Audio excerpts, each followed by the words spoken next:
over the arthropod group again. We are moving along. Remember, our presentations are going to be due on Friday, and we'll see how the weather is. I do want to get us outside and start collecting bug soup. But today, moving forward with some notes. So we're going to be talking more about the terrestrial arthropods. Remember, we mentioned the marine ones. Marine means living in water. Terrestrial means living on land. And they have different adaptations that are going to allow them to survive on land. So these different adaptations are helpful for them to help them move against air versus against water, to be able to breathe sufficiently, things like that. Now, there's different kinds of breathing systems. If they're living in water, then of course they're going to have mostly a gill system. But if they're living on land, then they're going to have different kinds of systems to help them to breathe. In this case, they can have book lungs. Book lungs get their name because they look like pages of a book, and these are found mostly in scorpions and spiders. My tarantulas do have book lungs, so they have these, and they're actually found in the abdomen, which is kind of interesting. So they can submerge their whole head underwater, and they're not suffocating. It's only if they get their abdomen in water that they actually start to suffocate, because they're breathing kind of through your belly area. So book lungs are a little bit different, and again located in the abdomen of spiders such as the tarantulas. And they're a modification that allows spiders to live on land.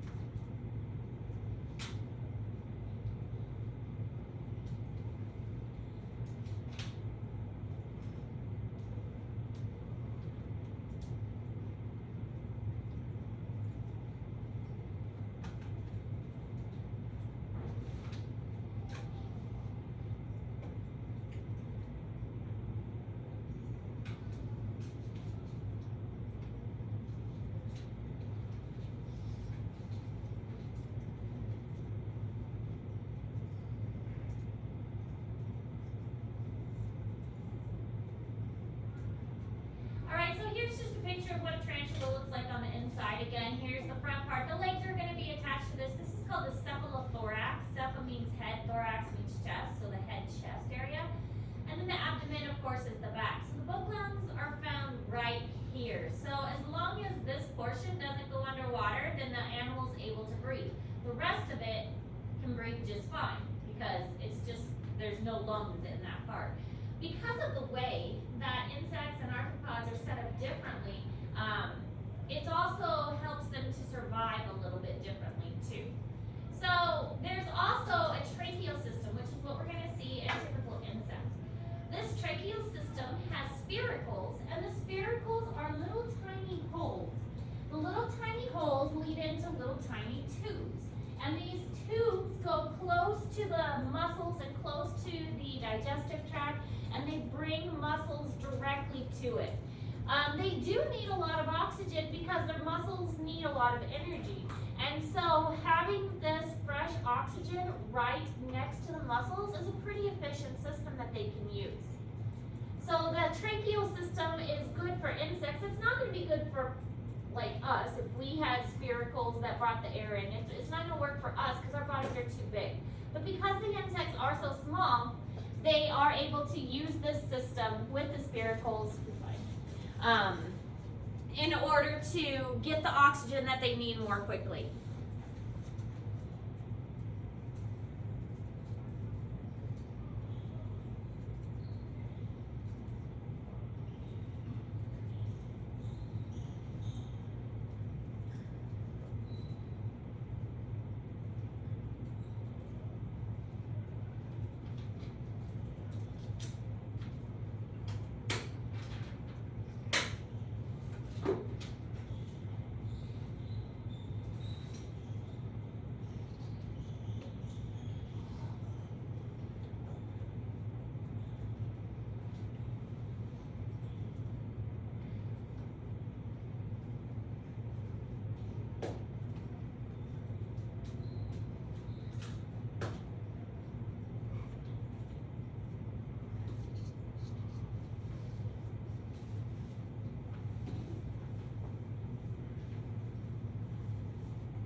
what the spherical system looks like.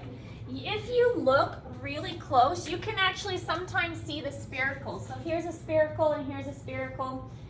They're kind of found throughout the abdomen. And then the spherical leads into kind of a branching tree-like division where it goes through one trachea and then kind of breaks into smaller ones and then goes right to the muscles so that the oxygen is going right up against the muscles. Muscles that have a fresh supply of oxygen are going to be able to function more completely. Now, other things is that this supply of oxygen allows many of these insects the ability to fly. So being able to fly is something that's new, of course. I mean, it's something that these animals were able to develop, and some of them can fly quite well. The dragonfly is the fastest flying insect and can fly up to 35 miles an hour in the sky. So dragonflies are, they're kind of easy to catch, mostly because they sit still and then you can sneak up on them. But if you're trying to catch one that was flying, it would be difficult to catch. You'll probably find dragonflies pretty easily around here just because we have so much water. They're found around water because their young are nymphs that require water in order to survive. The first time I saw a baby dragonfly, they had no idea what it was because it looked so weird. It took me a while to figure out it was a dragonfly.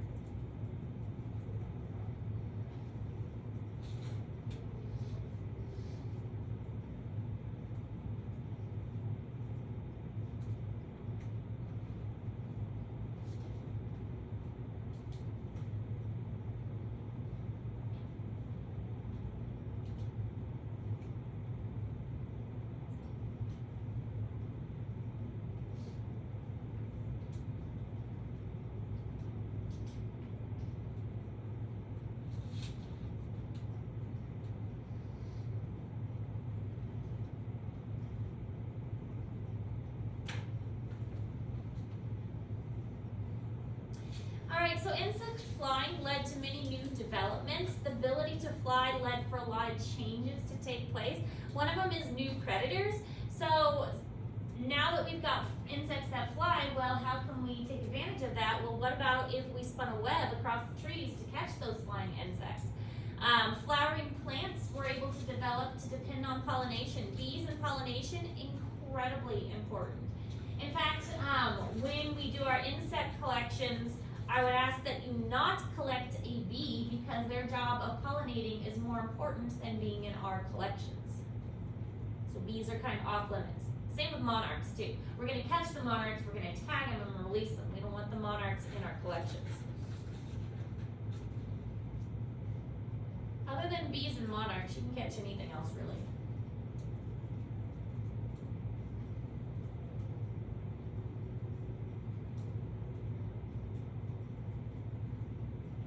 I'm trying to convince my husband that we need a beehive in the backyard.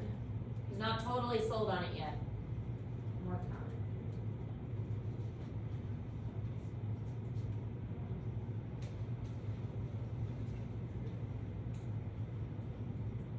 Well, something I always wanted at the zoo too. Almost got it at the zoo, then I left. Was a beehive for the zoo.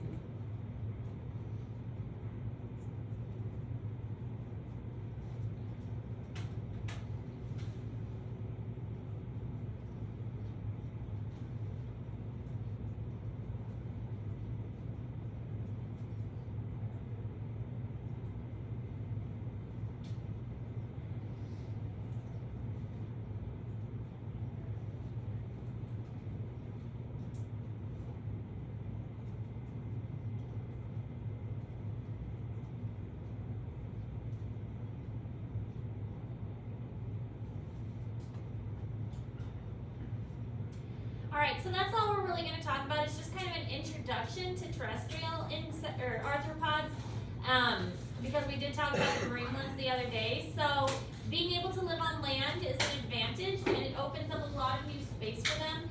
Now they have book lungs, they have a tracheal system because they need to be able to get oxygen since their gills aren't going to work anymore. Some of them, not all of them, were able to develop the ability to fly, and this has opened up more space for them, but also opened up more predators and other parts of the environment. They can have increased speed because they can go faster when flying, new predators, and they can also pollinate because they're able to fly. Any questions over this material?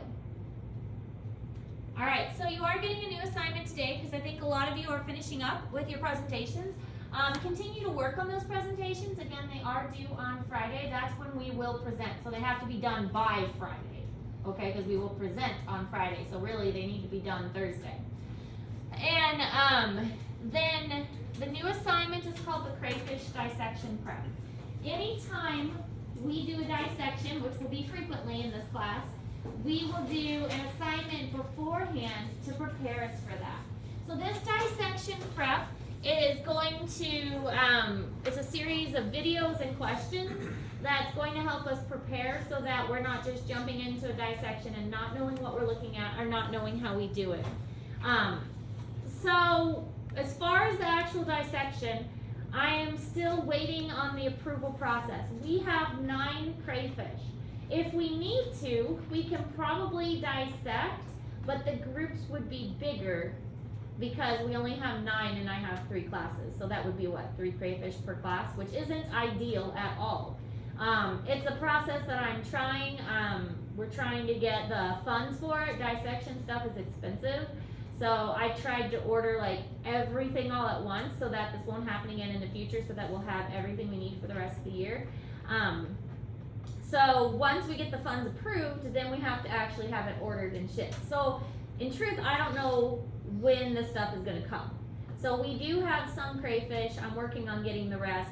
We'll kind of have to play it by ear, but that's not gonna stop us from at least preparing and acting like we're gonna go through with it. So this dissection prep is a longer assignment, and we're going to kind of work on it here and there. So it's not going to be due until next Friday, okay? I do want you to focus on the insect presentations first. That's your main priority. And then this is next to work on when you're done with that. We will hopefully, maybe even tomorrow, we might go outside and start collecting some bugs for our collections. Any questions? All right. Yes. Okay, go ahead and get to work.